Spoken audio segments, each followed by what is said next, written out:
नमस्कार, मैं हूं अर्चना कौशल और आप देख रहे हैं विकासशील हरियाणा। आज बात गांव के विकास में ग्राम संरक्षकों की भूमिका की करेंगे। आपको बता दें कि कैसे गांव के विकास के लिए मनोहर कदम उठाए जा रहे हैं, जिससे ग्रामीणों के जीवन में बड़ा बदलाव आया है। अब घर बैठे सरकारी योजनाओं का लाभ मिल रहा है और अगर कहीं किसी ग्रामीण को कोई परेशानी आती है तो उसे दूर करने का जिम्मा ग्राम संरक्षकों को दिया गया है। इन अधिकारियों का काम समय समय पर गांव में जाकर विकास कार्यों की समीक्षा करना है और उसकी सही रिपोर्ट सरकार तक पहुंचाना है, ताकि अगर कहीं विकास कार्य में कोई कमी रह जाती है तो उसे समय रहते दूर किया जा सके। तो शुरू करते हैं विकासशील हरियाणा का सफर और जानते हैं कि गांव के विकास में ग्राम संरक्षक की भूमिका क्या है।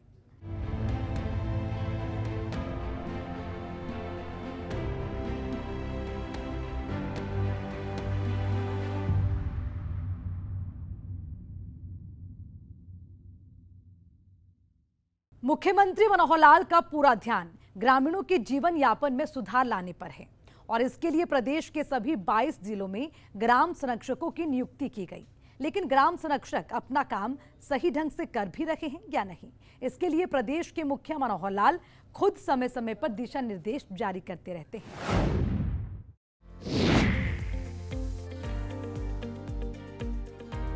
प्रदेश के मुख्यमंत्री मनोहर लाल कई बार इस बात का जिक्र कर चुके हैं कि गांवों के विकास के बिना शहर के विकास की कल्पना बेमानी है और इसलिए सरकार का फोकस गांवों के विकास पर पहले है, जिसके लिए सरकार की ओर से कई योजनाएं चलाई जा रही हैं। लेकिन ये योजनाएं धरातल पर कितनी उतर रही हैं, ये देखना भी सरकार का ही काम है, क्योंकि कई बार ऐसी शिकायतें आती हैं कि सरकार की ओर से फंड तो भेज दिए जाते हैं, लेकिन उसका सही इस्तेमाल नहीं हो पाता है, जिसकी वजह से ग्रामीण विकास की राह ताकते रह जाते हैं। मुख्यमंत्री मनोहर लाल ने इस समस्या से निजात पाने के लिए ग्राम संरक्षकों की नियुक्ति की है, जिसमें ए ग्रेड के अधिकारी समय समय पर गांवों का दौरा करते हैं और विकास कार्यों में आ रही बाधा को दूर करते हैं और अगर इसमें कहीं कोई परेशानी आती है तो इसकी सही और सटीक जानकारी सरकार तक पहुंचाई जाती है, जिससे समय रहते विकास कार्यों में आ रही बाधा को दूर किया जा सके।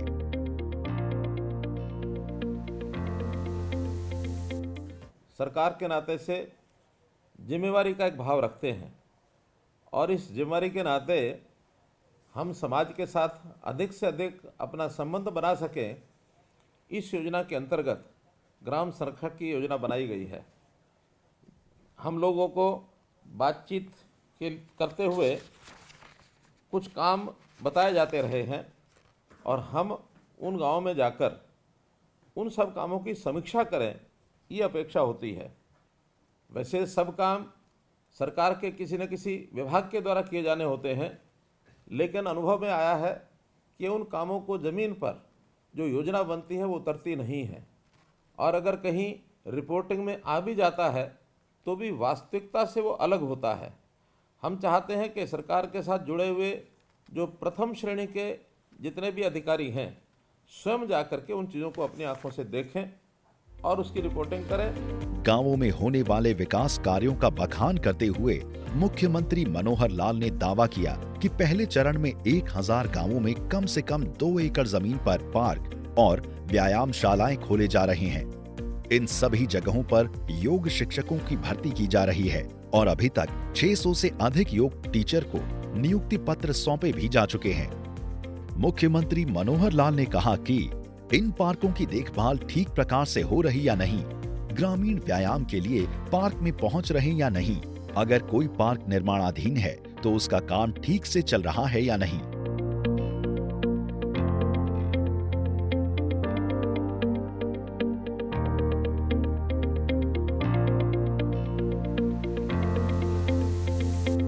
इसके लिए युवा क्लब, भूतपूर्व सैनिक, प्रबुद्ध नागरिकों की एक समिति बनाकर इन पार्कों एवं व्यायामशालाओं का रखरखाव सुनिश्चित किया जाना चाहिए।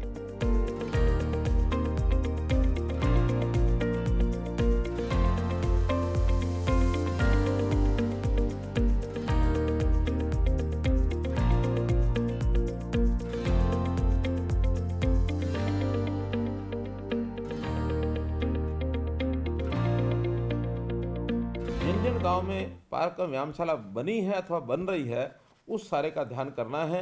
हम तो केवल उसको एक समीक्षा के नाते उसका रिव्यू करके आए कि किस स्थिति में क्या चीज़ है। गाँव की पंचायत बनने के बाद नया बजट ये घोषित किया है, 1100 करोड़ रुपया जिला परिषद, जिला समिति और पंचायतें, जिसमें से 850 करोड़ रुपया केवल पंचायतों के लिए है, इसकी घोषणा की है। और गांव के हिसाब से 1-2 दिन के बाद वो समाचार सभी गांव को तो पता लगेगा ही, आपको भी आपके गांव की जानकारी ये हम सब दिला देंगे, ताकि उस गांव का बजट अगले 3 महीने 31 मार्च तक कितना पैसा उनको उपलब्ध रहेगा। और आप यदि अगला कार्यक्रम ऐसा बना सकें कि ग्राम पंचायत से कह करके उनके कुछ कामों की रेजोल्यूशन उनके पास कराएं, ताकि ग्राम पंचायत उन कामों को आगे कराने के लिए एक सूची बन जाए। जीवन और मृत्यु अटल सत्य है। ऐसे में गांवों में शमशान और कब्रिस्तान के उत्थान के लिए हरियाणा सरकार की ओर से शिव धाम योजना चलाई जा रही है, जिसमें शमशान घाट तक जाने को लेकर सड़कें, पानी की व्यवस्था, शेड, 4 दीवारी का निर्माण इत्यादि के लिए फंड जारी किया जाता है।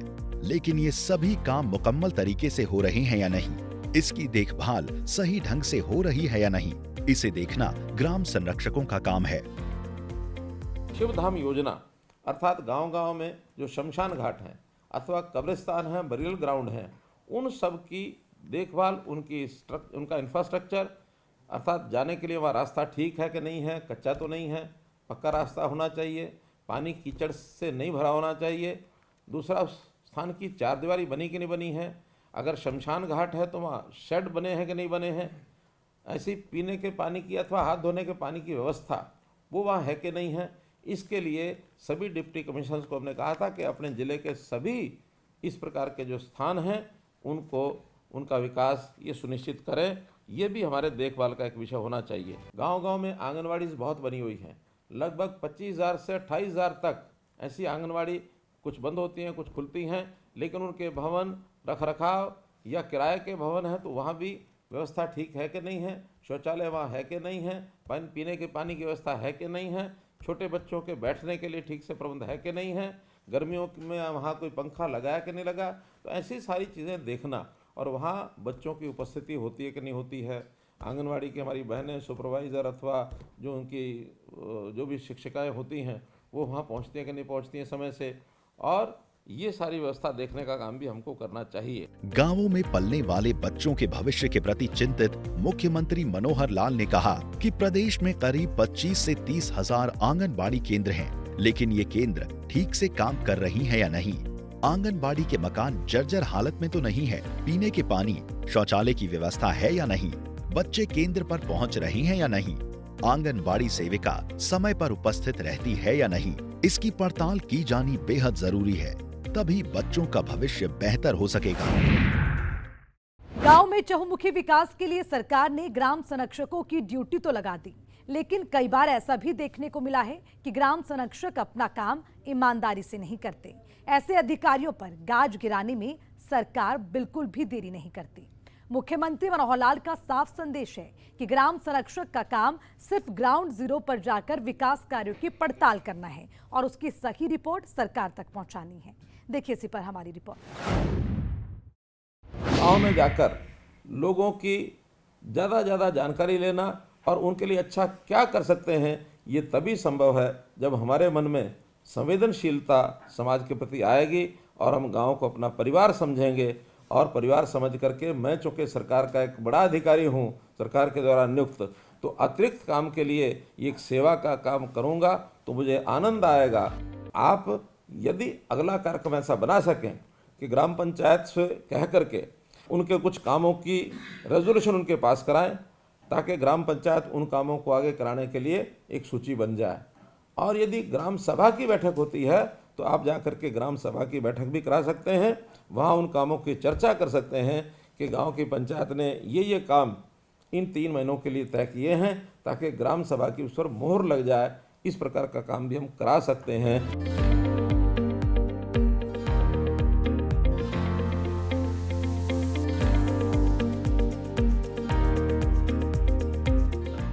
आवाम के हित में सरकार योजनाएं तो लेकर आती है, लेकिन कई बार ऐसी शिकायतें भी मिलती रहती हैं कि सरकार योजनाएं धरातल ठीक ढंग से नहीं उतार पाती हैं। इसमें कई तरह की अनियमितताएं सामने आने लगती है। दलालों के मोह जाल में फंसकर अधिकारी सही लाभार्थी को लाभ नहीं पहुंचा पाते हैं, यानी योजनाओं को पलीता लगने लगता है। लेकिन मुख्यमंत्री मनोहर लाल की सख्ती की वजह से ऐसे अधिकारियों पर समय समय पर गाज भी गिरती रहती है। ग्राम संरक्षकों से संवाद में मनोहर लाल ने एक बार फिर साफ किया कि ग्राम संरक्षक का काम सिर्फ सही जानकारी इकट्ठा करना है और उसे सरकार तक पहुंचाना है, ताकि विभाग उस पर आगे कार्रवाई कर सके।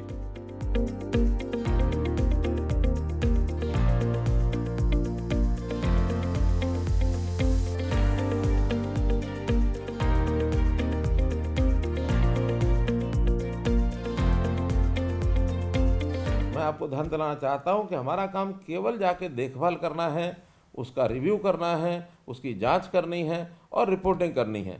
इसके बाद आगे के कोई भी काम जो हैं वो विभागों के जिम्मे रहेंगे।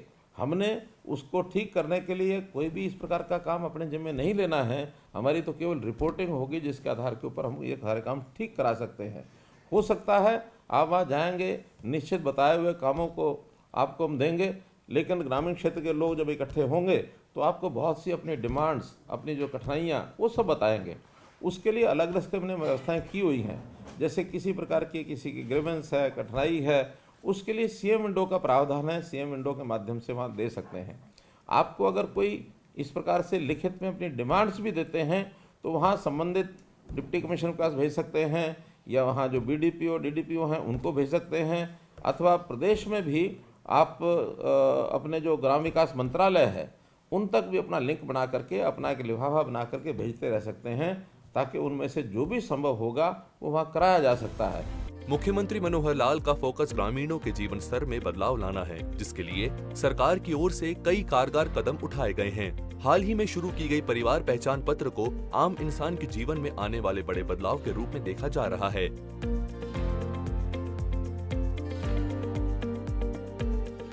कि ग्रामीण क्षेत्र के लोगों के जीवन रचना में कैसे हम उनको आगे बढ़ाएं, कैसे उसको स्तर को ऊंचा उठाया जाए, तो परिवार पहचान पत्र के माध्यम से हमने सारे काम करने शुरू किए हैं।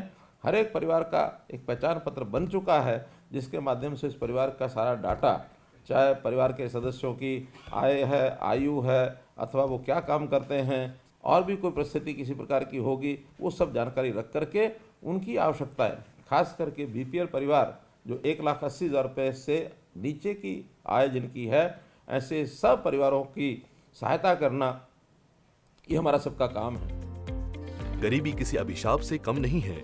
इसे मिटाने को लेकर मुख्यमंत्री मनोहर लाल दृढ़ संकल्पित हैं। अधिकारियों से संवाद कार्यक्रम में मुख्यमंत्री मनोहर लाल ने कहा कि करीब 6,000 ग्राम संरक्षकों की इस टीम में सही विभागों के एक्सपर्ट शामिल हैं और ये सभी महीने में मात्र एक गांव का दौरा करें और गरीबों के दिल का हाल जानने की कोशिश करें, तो निश्चित तौर पर गरीबों के जीवन में बदलाव आएगा। हमारी अपनी जो टोली है, 6,234 गांव जो अडॉप्ट किए जा चुके हैं, इनमें सभी सीनियर लोग हैं। हमारे ऑल इंडिया सर्विसेज के सारे लोग, आईएएस हो, आईपीएस हो, आईएफएस हो, अथवा एचसीएस हैं, एचपीएस हैं, एचएफएस हैं, वो सब लगे हैं। इसमें बहुत से हमारे डॉक्टर बंधुओं भी लगे हैं, अध्यापक, मुख्य अध्यापक, लेक्चरर्स, इंजीनियर्स, ये सब भी लगे हैं। तो एक अच्छे लेवल का जो अधिकारी है किसी एक गांव में जब जाएगा तो निश्चित रूप से उस गांव की सारी स्थिति उसके ध्यान में आएगी। मनोहर लाल ने कहा कि प्रदेशों में गरीबों के लिए बहुत सारी योजनाएं चलाई जा रही हैं। मुख्यमंत्री परिवार उत्थान योजना के तहत इस परिवार से एक व्यक्ति को रोजगार देने का काम जारी है। बहुत योजनाएं सरकार की ओर से चलती हैं, जैसे मुख्यमंत्री अंत्योदय परिवार उत्थान योजना, कैसे गरीब परिवारों के घर से एक व्यक्ति को रोजगार कैसे दिलाया जाए। हम लगभग 550 कैंप लगा चुके हैं। अगले महीने से इन कैंपों की और भी आगे उसको जारी रखा जाएगा, उस पर हम आपको बुलाएंगे। किसी भी देश और प्रदेश के मुखिया का काम हर परिवार की वस्तु स्थिति को ध्यान में रखना है, ताकि उसकी जरूरत के हिसाब से उसे आर्थिक मदद पहुंचाई जा सके। मुख्यमंत्री मनोहर लाल इस मामले में अव्वल साबित हो रहे हैं।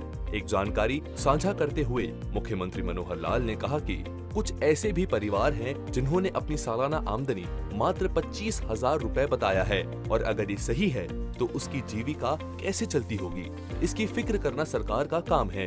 मनोहर लाल ने कहा कि ऐसे सभी परिवारों की पहचान कर सही रिपोर्ट सरकार तक आनी चाहिए।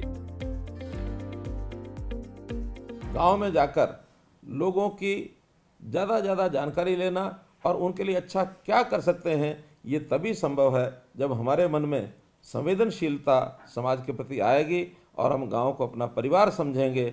और परिवार समझ करके मैं चूँकि सरकार का एक बड़ा अधिकारी हूँ, सरकार के द्वारा नियुक्त, तो अतिरिक्त काम के लिए एक सेवा का काम करूँगा तो मुझे आनंद आएगा।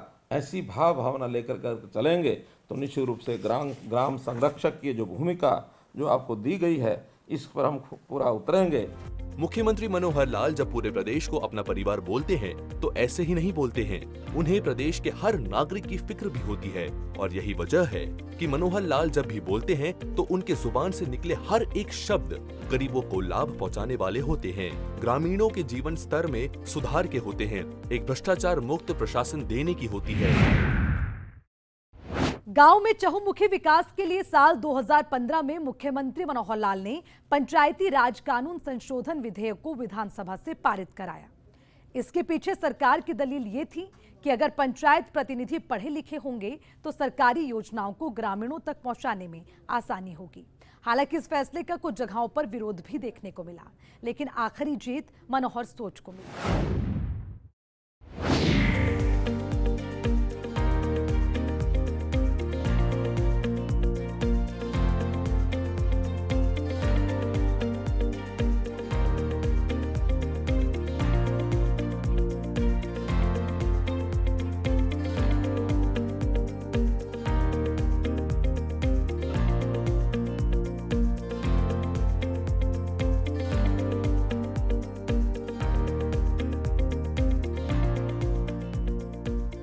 इसमें कोई शक नहीं कि शहरों में बहने वाली विकास की बयार पंचायतों से होकर गुजरती है।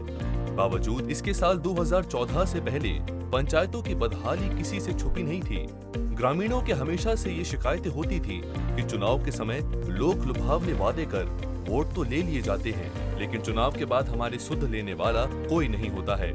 सरकार की ओर से आने वाला पैसा कहां और किस रूप में खर्च हो रहा है किसी को पता तक नहीं होता था, जिसकी वजह से गांव अपनी बदहाली पर आंसू बहाने को मजबूर था। ग्रामीणों की जिंदगी मूलभूत सुविधाओं को तरस गई थी। सड़क, शिक्षा, स्वास्थ्य की बदहाली देखने वाला कोई नहीं था। आवाम की इन्हीं परेशानी को देखते हुए मुख्यमंत्री मनोहर लाल ने साल 2015 में विधानसभा से पंचायती राज कानून संशोधन विधेयक पारित कराया। हालांकि सरकार के इस फैसले को कुछ पुराने ख्याल के लोगों ने विरोध भी किया और मामला देश की सुप्रीम अदालत तक गया, लेकिन वो कहते हैं ना, सच परेशान हो सकता है लेकिन पराजित नहीं। मनोहर लाल ने गांवों के विकास के लिए ईमानदारी से कदम उठाया था, लिहाजा सुप्रीम अदालत ने भी सरकार के फैसले को हरी झंडी दिखा दी। मनोहर फैसले को जमकर सराहते हुए कहा कि इस तरह के कानून पूरे देश की पंचायतों में लागू होना चाहिए।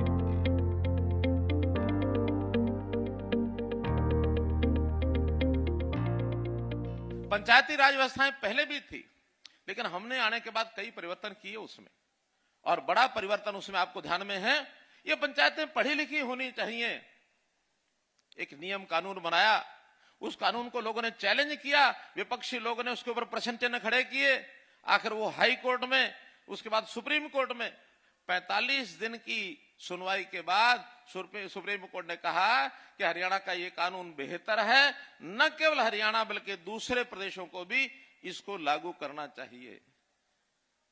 आखिर सरपंच, पंच, जिला परिषद, पंचायत समिति या नगर पालिका, नगर परिषद, उनमें पढ़े लिखे लोग होंगे तो विचार कर सकेंगे अपने समाज के बारे में, अपनी जनता के बारे में, वहां के विकास के बारे में। वरना पहले के समय में अधिकारी ने, कर्मचारी ने कोई गड़बड़ कर दी और लगवा लिया अंगूठा मारा, और जब बाद में उसके केस बनते फिरे, कहीं विजिलेंस की जांच हो गई, कहीं पुलिस की जांच हो गई, विभाग की जांच हो गई, और हमारा जनप्रतिनिधि कहता था मुझे तो पता ही नहीं जी, मैं तो पढ़ता जानता नहीं। इन्होंने कहा मैंने अंगूठा लगा दिया, अब मुझे क्या पता इसमें क्या लिखा। सैकड़ों हजारों हमारे जनप्रतिनिधि इस चक्कर में फंसे रहे। आज कोई नहीं फंसता है, आज सबको पता है। आपको बता दें कि पंचायती राज कानून संशोधन विधेयक 2015 के लागू होने से पंचायत चुनाव में सामान्य वर्ग के उम्मीदवारों के लिए मैट्रिक पास होना अनिवार्य हो गया, जबकि महिला उम्मीदवार 8वीं पास होनी चाहिए, तो वहीं पिछड़े वर्ग के लिए 5वीं पास की शर्त रखी गई। इतना ही नहीं, शैक्षणिक योग्यता के अलावा कुछ और शर्तें भी रखी गई, जिसमें उम्मीदवार कोर्ट में दोषी करार न दिया गया हो। उम्मीदवार के घर शौचालय होना अनिवार्य किया गया है। उम्मीदवार सहकारी समितियों, सहकारी बैंकों और कृषि ग्रामीण बैंक का कर्जदार न हो। उम्मीदवार पर बिजली का कोई बिल बकाया न हो। सरकार के इस फैसले का मकसद गांवों को एक साफ सुथरी छवि और पढ़ी लिखी सरकार देने का है, जिसका अब असर भी देखने को मिल रहा है। पंचायती चुनावों में बड़ी संख्या में युवाओं की भागीदारी बढ़ी है। खासकर महिलाओं की सरकार का मानना है कि युवाओं के नए जोश और उमंग के साथ पंचायत को सभी मामलों में अग्रणी बनाया जा सकता है। हमारी पंचायतें किस प्रकार से अपना काम अपने आप करें, क्योंकि एक पंचायती राज का थर्ड टियर सिस्टम जिसको कहते हैं, एक तीसरी प्रकार की सरकार है। पहली सेंट्रल की केंद्र सरकार, दूसरी प्रदेश की सरकार और तीसरी हमारी जो स्थानीय निकाय की सरकारें हैं, पंचायतें, जिला परिषद, पंचायत समितियां, ये फुल फ्लेज्ड अपने आप में एक प्रकार से पूरी अधिकार रखने वाली सरकार। पिछली सरकारों ने अधिकार नहीं दिए इन पंचायतों को। हमने आने के बाद सरकारों को पंचायतें दी, सरकार पंचायतों को अधिकार दिए, इंटर डिस्ट्रिक्ट काउंसिल बनाई और कहा कि आपके अधिकार सुरक्षित, जो पैसा आपका है वो आपके पास जाएगा, जैसा चाहो खर्च करो, जैसा चाहो खर्च करो। और उसमें निश्चित किसी को 20 लाख छोटा गांव है, बड़ा लाख गांव है, 30 लाख, 40 लाख, 50 लाख, 1 करोड़, 2 करोड़, 3 करोड़, बड़े बड़े गांव भी हैं 30-30, 40-40 हजार की आबादी के हैं। 30-40 हजार की अगर आबादी होगी उसको 7-8 करोड़ रुपया भी मिलता है। तो ये गांव अपने आप अपना प्रस्ताव पारित करें और अपने काम अपने आप कराएं। क्या कराना क्या नहीं कराना ये कराएं।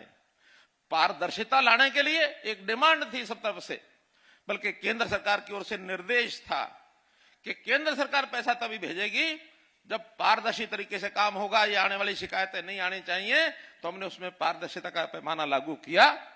आज खुश है जनता, सब खुश है।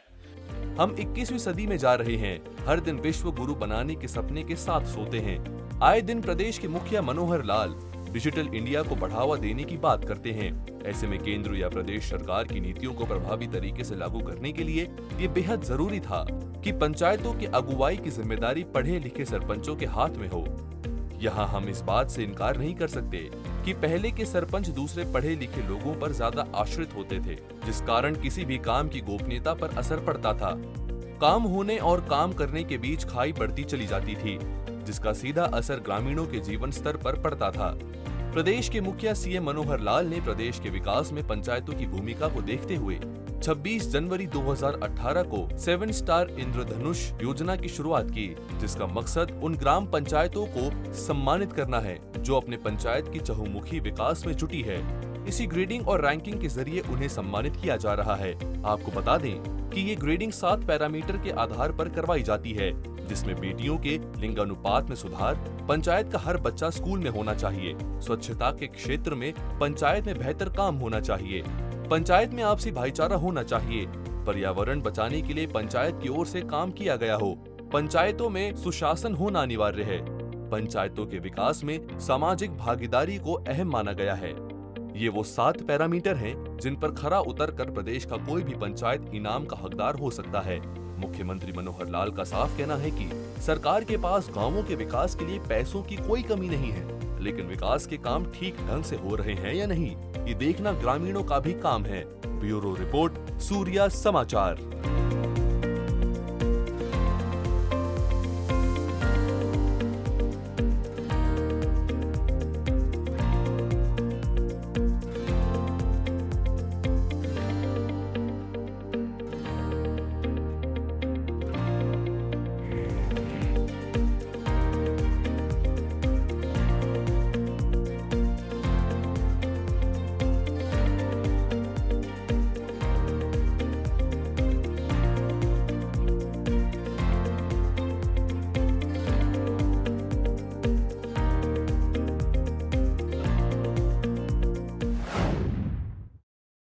तो आपने देखा कि कैसे मनोहर राज में गांव के विकास के लिए मनोहर कदम उठाए जा रहे हैं, जिससे ग्राम संरक्षकों की भूमिका बेहद अहम है। विकासशील हरियाणा में मेरे साथ फिलहाल के लिए इतना ही। मुझे दीजिए इजाजत। नमस्कार।